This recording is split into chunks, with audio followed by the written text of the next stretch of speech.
प्रणाम. आज टी व्हीवर बातम्या पाहत असताना मी बघितलं की संजय राऊत असं सांगतोय की महाराष्ट्रातले काँग्रेसचे जे लीडर आहेत, म्हणजे त्यांचे अध्यक्ष विध्यक्ष सगळे, इनडायरेक्टली तो असं सांगतोय त्यांना काही किंमत नाही, त्यांना आम्ही फाट्यावर मारतो, त्यांना काय म्हणायचं ते म्हणू द्या, आम्ही काय परवा करत नाही. आमचे संबंध डायरेक्ट राहुल गांधी, सोनिया गांधी, प्रियांका गांधींशी आहेत.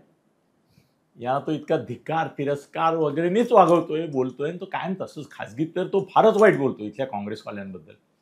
पण त्याच्यात तो म्हणाला की इथल्या काँग्रेसवाल्यांच्या हातात काही नाही आहे, राज ठाकरेंना बरोबर घ्यायचं की नाही. आम्ही ठरवलेलं आहे, आमच्या बरोबर ते येणार आणि काँग्रेसवाले त्यांना स्वीकारणार. अर्थात याच्यावर माझ्या संजयच्या बोलण्यावर विश्वास आहे. याचं कारण सांगलीला मागच्या लोकसभेच्या सीटला सगळ्या काँग्रेसवाल्यांनी मिळून सांगितलं की कुठल्याही परिस्थितीत आम्ही हे करणार नाही, युती आम्हाला शिवसेनेला देणार नाही. आणि संजयने आरामसे राहुल गांधीला सांगून ती सीट आणली त्याच्या माणसाकरता. त्यामुळे राहुल गांधीला आणि सोनियांना महाराष्ट्रातल्या काँग्रेसवाल्यांपेक्षा संजय जवळचा आहे हे मला माहिती आहे. माहिती भाई, काल संजयला हार्ट अटॅक आलाय वगैरे वगैरे भरपूर अफवा पसरल्या होत्या.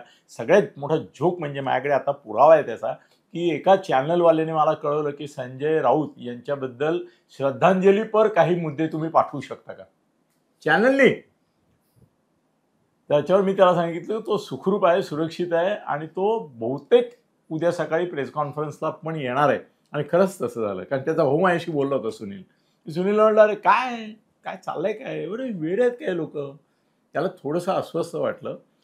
तो चेकिंग करायला गेला, परवाही करून आला होता. म्हणजे 2 तासात सुटणार आहे. अरे मी म्हटलं मला श्रद्धांजली त्याला एक मागतायत हे. म्हणजे आता काय तुम्ही वाजवा त्यांची, म्हणजे नाव घेऊन वाजवा. काय चॅनलवाल्यांचं पण कठीण आहे. माझ्याकडे सुदैवाने त्याचा मेसेज आहे, ऐका ना. तर संजयनी त्यांना फुल उडून लावलं होतं. पण काँग्रेसवाल्यांना आपल्या राज ठाकरेची ॲलर्जी हे काही खोटं नाही. कारण इथे ऑफ द रेकॉर्ड आपले मित्र आहेत, त्यांच्याशी बोलतो, ते म्हणतात नाही हो, हे तर आमच्यावर एक काय म्हणतात संकट आहे राज ठाकरे बरोबर. आम्ही महाआघाडीतून बाहेर पडू, नाही तर स्थानिक पातळीवर त्यांचे उमेदवार उभे राहिले तर मैत्रीपूर्ण लढत हा शब्द पुढे करू. पण आम्हाला राज ठाकरे नको आहेत, कारण आम्हाला असं वाटतं की आमचे चान्सेस इंडिपेंडेंटली लढले तर ब्रिलियंट आहेत. आले उद्धव ठाकरे तर ठीक आहे, 5-10% फरक पडतो आम्हाला, नाही तर आम्ही आमचे जे आहोत ते आहोत. पण राज ठाकरे आले तर कमीत कमी 15 ते 20-25% मतं आमची कमी होतील. तर त्याच्यावर मीही मुद्दे काढलेले आहेत. पण तुमचं एक भाष्य असतं ते आकडेवारी अभ्यास याच्यावर आधारित असतं. तर पहिल्यांदा तुम्ही मला सांगा की काँग्रेसवाले एवढे का घाबरत आहेत राज ठाकरेंना, कोणती कारण आहेत तुमच्या मते, मग मी माझी सांग. सत्यसाहेब, एक तर बिहारचं इलेक्शन आहे नोव्हेंबरच्या दुसऱ्या आठवड्यामध्ये. 6 आणि 11 आणि 14ला निकाल. आणि बिहारमध्ये जे स्टेक्स आहेत काँग्रेसचे, म्हणजे निदान ते ज्या सीट्स मागतायत त्या 70-75च्या घरात मागतायत. अजूनपर्यंत त्यांच्या सीट घोषित झालेल्या नाही आहेत, म्हणजे त्यांचं काय लालू आणि त्यांचं चालू आहे. पण ते 70-75च्या ह्याच्यामध्ये मागतायत. राज ठाकरेंचं बिहारी लोकांबद्दलचं वक्तव्य, मत काय आहे ते सगळ्यांच्या समोर आहे. युपीतल्या लोकांबद्दल त्यांचं काय मत आहे ते पण अनेकदा समोर आहे. इनफॅक्ट त्यांच्या पक्षातल्या लोकांनी युपी आणि बिहारच्या लोकांना मागे ठोकलाय. आणि आता पण रिक्षावाल्यांना पकडून मराठी येत नाही म्हणून मारत होते वगैरे सगळं. तर ह्या सगळ्या पार्श्वभूमीवरती काँग्रेसला असं वाटतं की जर का आपण राज ठाकरेंच्या बरोबर इथे जवळीक केली तर त्याचा डायरेक्ट इफेक्ट बिहार आणि युपीतल्या लोकांवरती होईल. आणि बिहारमध्ये त्यांना होणारं जे मतदान आहे त्याच्यावरती याचा परिणाम होईल. राज ठाकरे बिहारमधल्या 25 सीट पाडू शकतील काँग्रेसच्या. तर त्यामुळे काँग्रेसला ते सध्या जवळ नकोय. कदाचित शक्यता अशी की एकदा बिहारच्या निवडणुकीमध्ये वाताहत झाली की मग लागली, मग ते म्हणतील आता काय बिहाऱ्यांचा आम्हाला घेतलं नाही. कारण की मुंबईच्या इलेक्शन ज्या आहेत त्या जानेवारीत होणार आहेत, त्यामुळे त्यांना नंतर आपली हे बदलायला, भूमिका बदलायला वेळ पण आहे. तर निकाल लागल्यानंतर नाही बिहारमध्ये काही झालं नाही असं म्हणू शकतो. बरोबर, करेक्ट. पुढे तर ही पहिली गोष्ट. दुसरी गोष्ट, काँग्रेस, आपण खूप अनेकदा बोललोय, अनेक लोक अनेक वेळेला बोललेत की काँग्रेस संपली आहे वगैरे एकदम. पण आपण जसं म्हणतो की भारतीय जनता पार्टी एका विशिष्ट विचारधारेवरती चालते, तसं काँग्रेसची पण एक विशिष्ट विचारधारा आहे ज्याच्यावरती लोक, अजूनही काही लोक विश्वास ठेवणारे आहेत. किंवा स्वातंत्र्य जो जो भाजप बरोबर नाही तो इनडायरेक्टली काँग्रेस असं आपण म्हणू शकतो. कारण की भाजपचा उदय राष्ट्रीय स्तरावर व्हायच्या आधी काँग्रेस ही बाय डिफॉल्ट पार्टी देशातली होती. म्हणजे जायचं कुठे तर कुठे नाही तर काँग्रेसमध्ये जायचं आपण, किंवा जायचं कुठे तर फक्त काँग्रेसमध्ये जायचं. जे आता थोडंसं भारतीय जनता पार्टीच्या बाबतीत व्हायला लागले की default party Bharatiya Janata party झाली. करेक्ट. आता असं आहे, मुंबई इलेक्शन्स आणि ठाणं, आपण यांच्या दोन गोष्टींबद्दल आता बोलूया.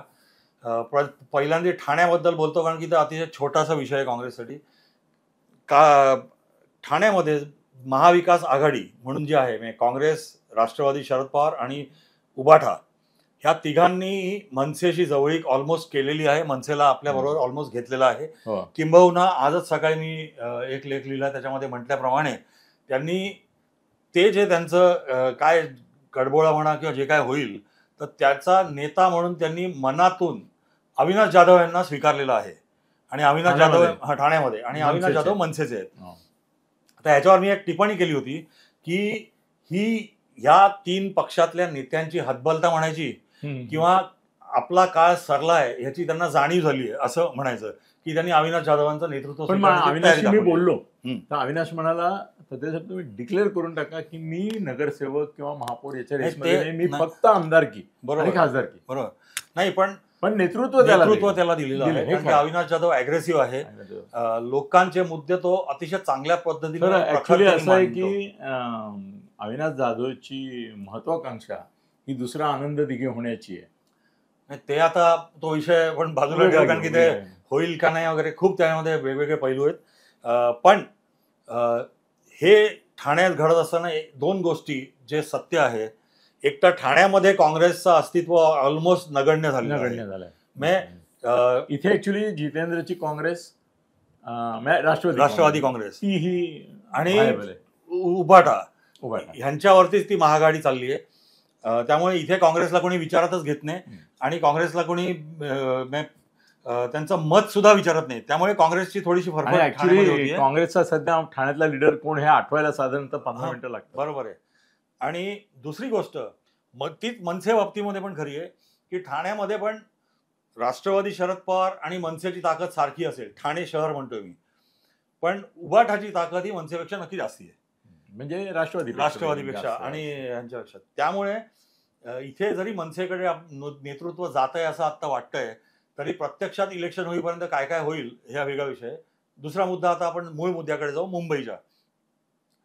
मुंबईमध्ये काँग्रेसचं राजकारण किंवा काँग्रेसचे मतदार जे आहेत ते जर का बघितले तर मनसेचे मतदार, शिवसेनेचे मतदार हे एक आहेत. आपण जसं म्हणतो तसं काँग्रेस आणि मनसे आणि शिवसेना यांचे मतदार भिन्न आहेत, एकदम भिन्न. शिवसेना आणि मनसेचे मतदार हे प्रामुख्याने मराठी लोक आहेत, वाईल काँग्रेसचे मतदार जे आहेत ते उत्तर भारतीय, मुसलमान, ख्रिश्चन, दलित आणि थोड्याफार प्रमाणात गुजराती, बंगाली असे एक मिक्स असे काँग्रेस व्होटर आहेत जे अजूनही काँग्रेस बरोबर आहेत.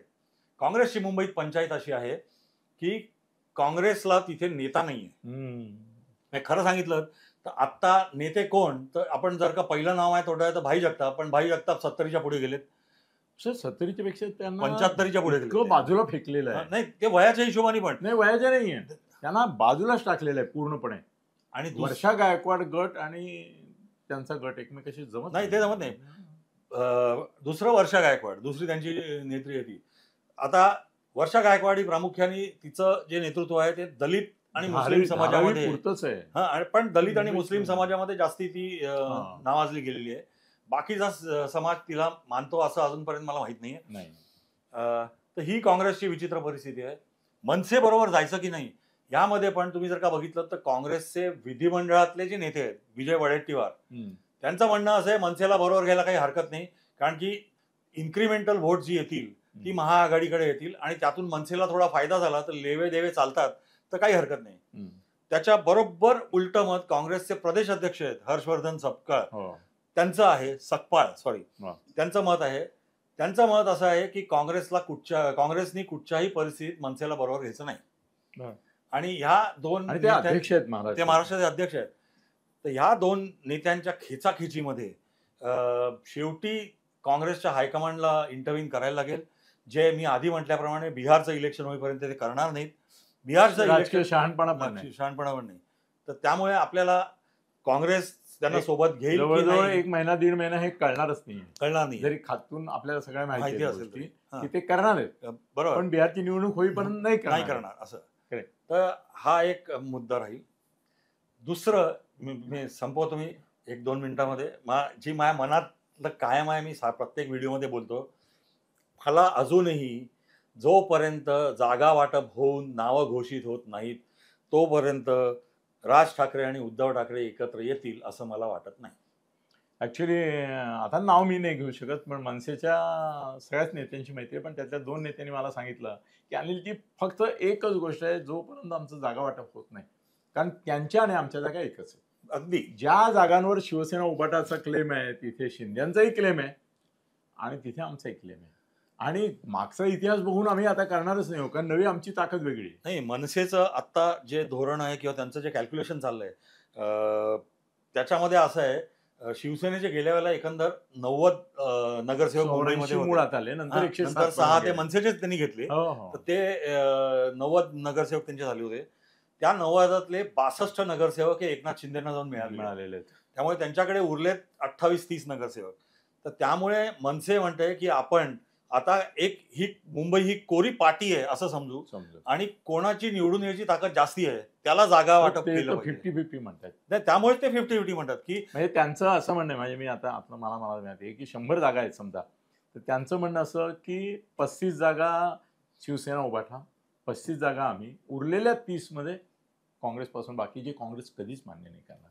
नाही, काँग्रेस राष्ट्रवादी मान्य करेल, आणि राष्ट्रवादीचं पण तिथे काही नाहीच आहे अस्तित्व. पण काँग्रेस मान्य नाही करणार. काँग्रेस म्हणेल की जेवढ्या उभाटाला तेवढ्या आम्हाला. बरोबर आहे. त्याच्या खालोखाल ह्याला, म्हणजे त्यांचं काँग्रेसचं गणित परत असं असेल, इनफॅक्ट 40-40 नाही, महाविकास आघाडीकडनं जे मी ऐकलं त्यांच्या सूत्रांकडनं, ते असं होतं की काँग्रेसनी सांगितलेलं की आधी आपण ढोबळ स्वरूपामध्ये काँग्रेस, उभाटा आणि राष्ट्रवादी काँग्रेस यांच्या जागा वाटप करून घेऊ आणि उभाटानी आपल्या कोट्यातनं मग मनसेला अकोमोडेट करावं, हे त्यांनी एक दिलेलं होतं. ते पण बरोबर आहे. सर, मी ना तुम्हाला जी सवय आहे ती तुमच्याकडून मी आता शिकतोय, की म्हणजे तुम्ही जसं मुद्दे काढता. आज तुमची डायरी कुठे गेली? नेहमी डायरी असते, लिहून आणलेली असते, आज मोबाईलवर. नाही, झालंय काय, मुंबई आणि ठाणे हा विषय जवळजवळ तोंडपाठ झालेला आहे.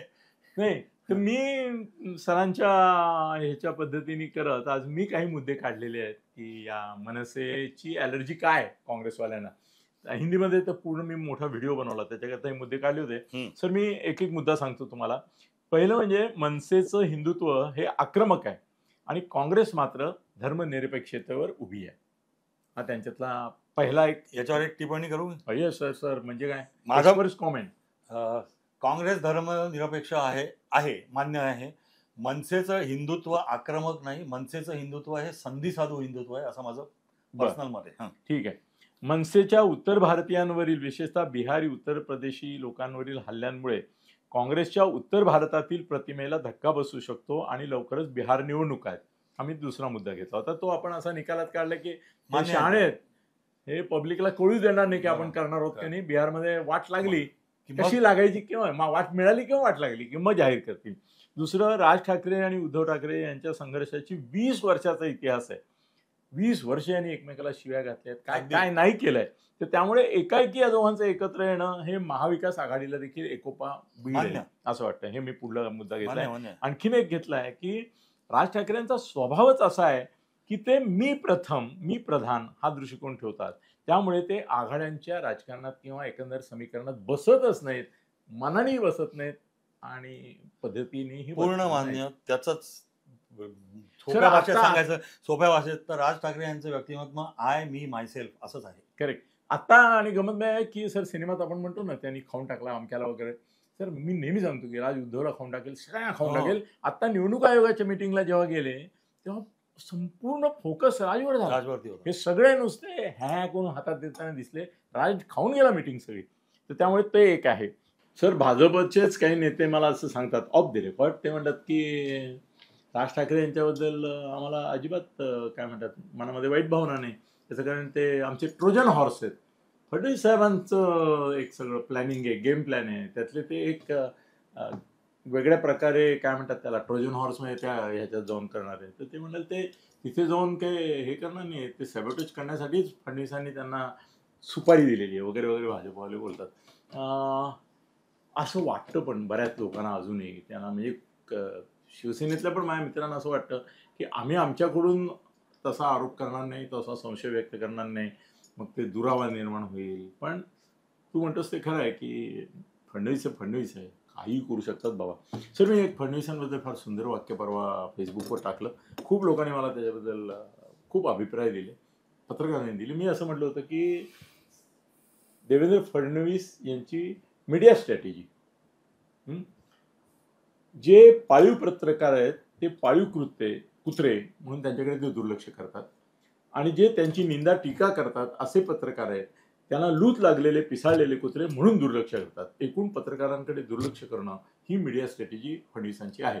त्याच्यावर तुम्हाला भाष्य करायचं असेल करा, नसेल करायचं करा. मी पुढल्या मुलग्याकडे हा. तर राज ठाकरेंचं संघर्ष असा आहे की महागडीत ते जर आले तर ते केंद्रबिंदू बनतील आणि बाकी सगळे निष्प्रभ होतील.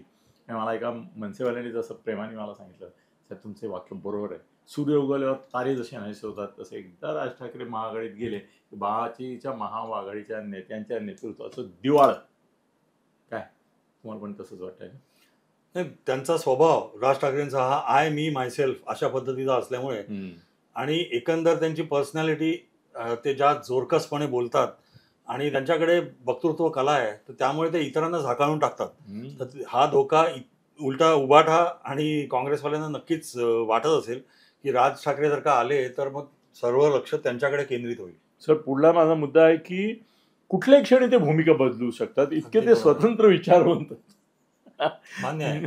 त्यानंतर आघाडीमध्ये सर या पद्धतीने टोमणे, व्यंग, व्यक्तिगत हल्ले, वादग्रस्तता ही तुलनेने काँग्रेसमध्ये तरी कमी आहे. शिवसेनेमध्ये आहेत बेदरकार लोक, त्यात काही प्रश्न नाहीये, पण त्यामुळे आपला काँग्रेसचाच विचार झालाय का घाबरतात. तर त्यामुळे ते म्हणतात की हे आपल्याला झेपणार नाही, यांची विधानं निस्तरताना आपली देशभर पण पंचायती होईल, महाराष्ट्रात होईलच. बरोबर आहे. तर तो एक आहे. दुसरं माझ्याकडे एक मुद्दा येतो असा आहे, हे सर मी गोळा केलेले आहेत सगळ्यांची बोलून गप्पा मारून वगैरे किंवा इकडून तिकडून घेऊन.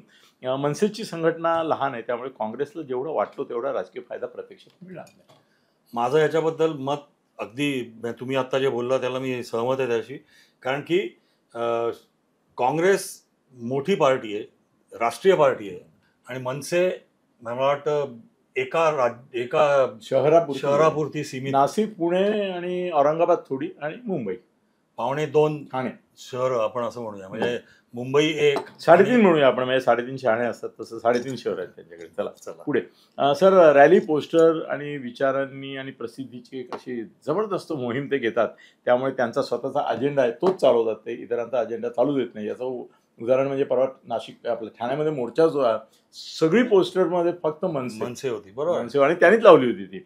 दुसरी गोष्ट अशी की सर्व भारतीय एकत्र अशी काँग्रेसची भूमिका आहे, बरोबर त्याच्या विरुद्ध मराठी विरुद्ध उत्तर भारतीय, मराठी विरुद्ध पहिले तुमचे हे बिहारी, उत्तर प्रदेश, त्यानंतर साऊथ इंडियन पहिले सुरुवात. हा, ते बाळासाहेबांचं होतं. पण मनसेने गुजरातीविरुद्ध पण केलं, भरपूर केलं. मराठी ज्यांना येत नाही त्या सगळ्यांच्या विरुद्ध केले त्यांनी. त्यानंतर राज ठाकरेंनी विरोधी पक्षातल्या कोणालाही सोडलेलं नाही. शिवसेना, राष्ट्रवादी आणि काँग्रेस यांची आयझड केलेली आहे त्यांनी वेळोवेळी, आणि ती सगळी युट्यूब अवेलेबल आहे. त्यामुळे आता ऍक्च्युली मला बीजेपीचे तुमचे मीडियाच्या याच्यातले लोक सांगत होते की सध्या आम्ही फक्त राज ठाकरेंच्या जुन्या भाषणांच्याच क्लिप जमा करतोय, ते निघाले ऑफिशियल की करू. दुसरी एक गोष्ट अशी की या पद्धतीने मनसेवाले वागतात, बोलतात, किंवा एकंदर राज ठाकरे प्रेझेंट करतात किंवा हे करतात, त्यामुळे महिला वर्गाला थोडंसं जरा भीती वाटते. एक सभ्यता, सुसंस्कृतपणा, मर्यादा, याच्या एक मिडल क्लास जो मध्यम वर्ग आहे त्याला आकर्षणही वाटतं आणि महिलांना भीतीही वाटते की ही संस्कृती नाही आपली. ज्या मराठी संस्कृतीसाठी मी लढतो म्हणतात, ही संस्कृती नाही. ॲक्च्युली असं आहे की मराठी संस्कृतीची व्याख्या येऊन जाऊन ती पांढरपेशा मध्यमवर्गीयांकडेच जाते, आणि त्याच्या हे असून तसे वागत नाहीत. दुसरे महिला दुरावू शकतात, हा एक आहे. दुसरं कॉर्पोरेट वर्ल्डमध्ये सर मनसेचं फार वाईट मत आहे मनसेबद्दल. त्याचं कारण आहे की मनसेचे स्थानिक नव्हतं काय करतात ते वर्षांना कळत नाही, पण फारच वाईट आहे. म्हणजे कॉर्पोरेट वर्ल्डमध्ये जाऊ दे आता फार नाही, कसं आहे, करूया आपण. उद्या जर का मनसेने मराठी प्रकरण जर का कॉर्पोरेटमध्ये सुरू केलं तर त्यांना सर्वांना माहिती आहे की ते त्यांना खूप महागात पडेल, जड जाईल हँडल करायला. कारण की एका ठिकाणी एकदा मराठी करायचं आणि ते जर का नाही ऐकलं तर मग खळखटाक त्यांचं ते दुसरं आहे, त्याला ते घाबरू नये. कॉर्पोरेट वर्ल्ड मध्ये नॉन मराठींचं साम्राज्य आहे आणि कॉर्पोरेट वर्ल्ड ह्या दोन गोष्टींना घाबरू नये बेसिकली. बरोबर. त्यानंतर ते मी मगाशी तो मुद्दा येऊन गेला की राज ठाकरेंच्या मोदी भक्ती आणि मोदी विरोध याच्या सगळ्या हे उपलब्ध करून दिल्या जात आहेत. त्यानंतर ते जिथे जातात तिथे इतरांना झाकळून टाकतात, त्यामुळे अतिप्रचार आणि मंच हिसकावून घेण्याची शैली हा त्यांचा एक मुद्दा आहे. त्यानंतर शरद पवार आणि राज ठाकरे यांच्यामध्ये आता गॅप आहे. लोकांनी मला सांगितलं त्याच्याप्रमाणे पहिल्यांदा होती त्यांचं समीकरण बऱ्यापैकी, पण आता शरद पवारांचं मत त्याच्याबद्दल चांगलं नाहीये. यामध्ये एकच आहे, शरद पवारांना आधी वाटलं असू शकतं की मी याला कंट्रोल करू शकेन, पण आता त्यांच्या लक्षात आलं असेल की हे कंट्रोलच्या बाहेर आहे. बरोबर. मला एकाने फार वाईट विधान केलं. मला म्हणाला, अनिल हाय का हिंमत तुमची बोलायची? म्हटलं काय? म्हणे राज ठाकरे हा आद्य मनोज जनांगे आहे. म्हटलं अरे काय बोलतोस काय? अच्छा, लोकसभा विधानसभा जागा वाटपाच्या संदर्भात पुढे लांब आहे ते घ्यायचं की नाही बघू. मनसेला जागा द्याव्या लागतील आणि हे काँग्रेसला मान्य नाही. दुसरी गोष्ट, काँग्रेस महाआघाडीमध्ये आधीच गर्दी झालेली आहे. समाजवादी पक्ष हे ते चिंडू बरेच आजूबाजूला आहेत. त्याच्यामध्ये आता ह्यांना काय करायचं दुसरं नाही. आणि पुन्हा तुम्ही जे नाव घेतलं समाजवादी पक्ष, त्यांना पण मनसे चालली पाहिजे ना. ते मुसलमान काँग्रेसपेक्षा बरोबर आहे. हा, ते मुसलमान आपण तो विषय घेतच नाही काय मुसलमानांविरुद्ध हे किती आहेत ते वगैरे. आणि दुसरं माध्यमांवर त्यांचा असं एक प्रभाव आहे, तर तो मग इतरांना हे करेल.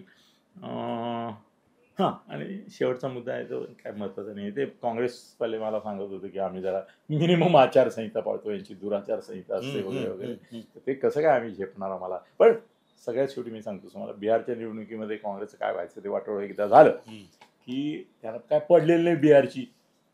आता ते काय म्हणतायत, आता आम्ही हो म्हणतो तर बिहारमध्ये ते लगेच प्रचार करतील की बघा. तर त्याविषयी इथं काय आमचं वाटोळं व्हायचंय ते होऊन जाऊ दे. बिहारमध्ये निवडणुकीला जानेवारी आहे, अख्खा डिसेंबर आम्हाला उड्या मारायला, प्रेम करायला आणि मध्ये आहे पूर्ण करायला आहे, तर त्यावेळेला आपण करूयात तसं. पण बिहार निवडणूक परत नको करूया. थोडक्यात ही अशी कारणं दिसत आहेत. धन्यवाद. फेसबुक आणि YouTube चॅनल अनिल गगनभेदी थत्ते यांच्यातर्फे हार्दिक शुभेच्छा, अभिनंदन आणि अभिवादन.